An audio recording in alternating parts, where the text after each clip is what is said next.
Hi friends, ಎಲ್ಲರೂ ಹೇಗಿದ್ದೀರಾ? ಎಲ್ಲರೂ ಚೆನ್ನಾಗಿದ್ದೀರಾ ಅಂದ್ಕೊಂಡಿದ್ದೀನಿ. ಅಮೂಲ್ಯ ಅಭಿರುಚಿ ವಿಡಿಯೋಗೆ ಸ್ವಾಗತ.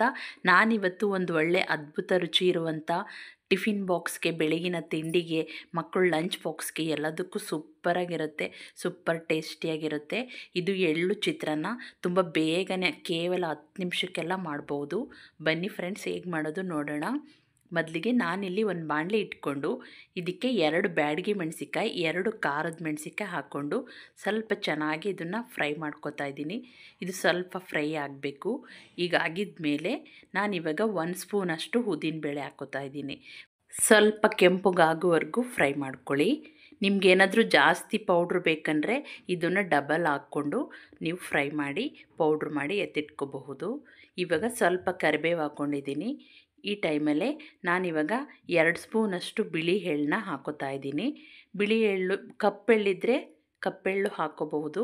ಇವಾಗ ಇದು ಸ್ವಲ್ಪ ಸಿಡಿದ ತಕ್ಷಣವೇ ಚಿಟಪಟ ಅಂತ ಸಿಡಿಯೋಕ್ಕೆ ಸ್ಟಾರ್ಟ್ ಆಗುತ್ತೆ. ಈ ಟೈಮಲ್ಲಿ ಕೆಳಗೆ ಇಳಿಸ್ಕೊಂಡು ಒಂದು ಪ್ಲೇಟಲ್ಲಿ ತಣಿಲಿಕ್ಕೆ ಬಿಟ್ಟಿದ್ದೀನಿ. ಇವಾಗ ಅದೇ ಬಾಣಲೆಗೆ 2 ಸ್ಪೂನಷ್ಟು ಕೊಬ್ಬರಿ ಹಾಕ್ಕೊಂಡು ಇದನ್ನು ಅಷ್ಟೇ ಸ್ವಲ್ಪ ಚೆನ್ನಾಗೆ ಕೆಂಪುಗಾಗುವವರೆಗೂ ಫ್ರೈ ಮಾಡ್ಕೋಬೇಕು. ಅದು ಯಾಕೆಂದರೆ ಅದು ಹಸಿ ವಾಸನೆ ಹೋಗುವವರೆಗೂ ಸ್ವಲ್ಪ ಫ್ರೈ ಮಾಡ್ಕೊಳ್ಳಿ. ನೋಡಿ, ಇವಾಗ ಕೆಂಪುಗಾಗಿದೆ. ಈ ಟೈಮಲ್ಲಿ ನಾನು ಇದನ್ನು ಕೆಳಗಿಳಿಸ್ಕೊಂಡು ತಣಿಲಿಕ್ಕೆ ಬಿಡ್ತಾ ಇದ್ದೀನಿ. ಸ್ವಲ್ಪ ತಣ್ಣಗಾದ್ಮೇಲೆ ನಾನಿವಾಗ ಮಿಕ್ಸಿ ಜಾರ್ಗೆ ಹಾಕ್ಕೊಂಡು ಇದನ್ನು ಸ್ವಲ್ಪ ತರಿಯಾಗಿ ರುಬ್ಕೋತಾ ಇದ್ದೀನಿ. ಜಾಸ್ತಿ ನುಣ್ಣಗೆ ರುಬ್ಬಬೇಡಿ. ನೋಡಿ, ಇಷ್ಟಾದರೆ ಸಾಕಾಗುತ್ತೆ.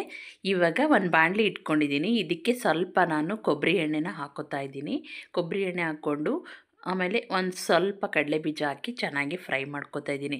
ನಿಮಗೇನಾದರೂ ಕೊಬ್ಬರಿ ಎಣ್ಣೆ ಬೇಡ ಅಂದರೆ ನೀವು ನಾರ್ಮಲ್ ಎಣ್ಣೆನೇ ಯೂಸ್ ಮಾಡ್ಬೋದು. ಇವಾಗ ಒಂದು ಅರ್ಧ ಸ್ಪೂನಷ್ಟು ಉದ್ದಿನಬೇಳೆ ಹಾಕ್ಕೋತಾ ಇದ್ದೀನಿ. ಒಂದು ಅರ್ಧ ಸ್ಪೂನಷ್ಟು ಸಾಸಿವೆ ಹಾಕ್ಕೊಂಡಿದ್ದೀನಿ. ಮತ್ತು ಒಂದು 1/4 ಸ್ಪೂನಷ್ಟು ಜೀರಿಗೆ ಹಾಕ್ಕೋತಾ ಇದ್ದೀನಿ.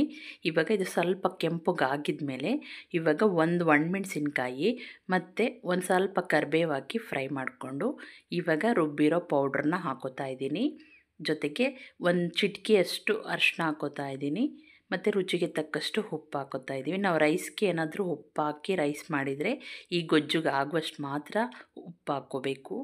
ನಾನಿವಾಗ ಇದು ಕೆಳಗೆ ಇಳಿಸ್ಕೊತಾ ಇದ್ದೀನಿ. ಇಷ್ಟಾದರೆ ಸಾಕು. ತುಂಬ ಬೇಗನೆ ಇಳಿಸ್ಬಿಡ್ಬೇಕು, ಇಲ್ಲಾಂದರೆ ಬೇಗ ಕಪ್ಪುಗಾಗ್ಬಿಡುತ್ತೆ. ನಾನಿವಾಗ ಕೆಳಗಿಳಿಸಿ ರೈಸ್ ಮಾಡಿ ಎತ್ತಿಟ್ಕೊಂಡಿದ್ದೆ. ಇವಾಗ ಇದನ್ನು ಮಿಕ್ಸ್ ಮಾಡಿ ಸರ್ವ್ ಮಾಡ್ತಾ ಇದ್ದೀನಿ. ನೋಡಿ, ಕೇವಲ 10 ನಿಮಿಷಕ್ಕೆಲ್ಲ ರೆಡಿಯಾಗಿಬಿಡುತ್ತೆ ಈ ರೈಸು. ಇದೇ ಥರ ಟ್ರೈ ಮಾಡಿ ಫ್ರೆಂಡ್ಸ್. ತುಂಬ ಚೆನ್ನಾಗಿರುತ್ತೆ, ತುಂಬ ಟೇಸ್ಟಿಯಾಗಿ ಬರುತ್ತೆ. ಮಕ್ಕಳಿಗೆ, ದೊಡ್ಡವ್ರಿಗೆ ಎಲ್ಲರಿಗೂ ಇಷ್ಟ ಆಗುತ್ತೆ. ಲಿಮಿಟಾಗಿ ಖಾರ ಇರುತ್ತೆ, ತುಂಬ ರುಚಿಯಾಗಿರುತ್ತೆ. ಮತ್ತು ಇದು ಲಂಚ್ ಬಾಕ್ಸ್ಗೆ, ಟಿಫಿನ್ ಬಾಕ್ಸ್ಗೆ ಎಲ್ಲ ಕಟ್ಕೊಂಡು ಹೋಗ್ಬೋದು ನೀವು, ಆಫೀಸ್ ಡಬ್ಬಿಗೆಲ್ಲ.